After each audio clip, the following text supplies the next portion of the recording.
It's 6 o'clock. Cât e ceasul? Cât e ceasul? What time is it?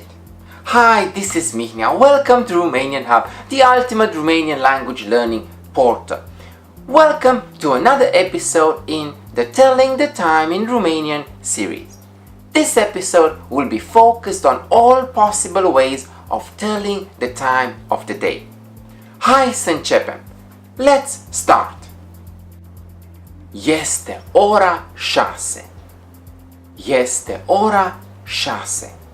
It's 6 o'clock. Este ora 6 fix. Este ora 6 fix. It's 6 o'clock sharp. Este 6 și 10 minute.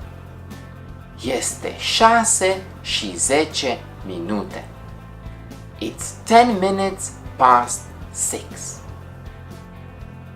Este 6 și un sfert. Este 6 și un sfert. It's quarter past 6. Este 6 și jumătate. Este 6 și jumătate. It's half past 6.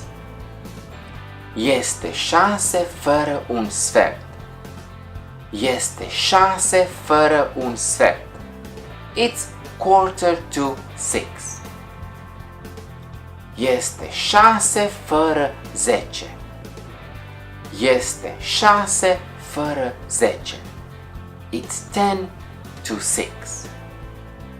Este 6 dimineața. Este 6 dimineața. It's 6 in the morning.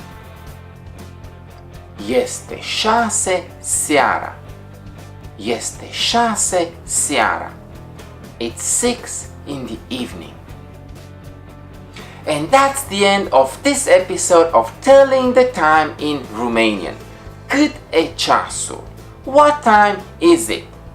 Why don't you tell me in the comment section below what time is it in your city right now? And don't forget to subscribe. In that way you won't miss the next episode. Ciao! This is Mihnea, signing out from Bangkok.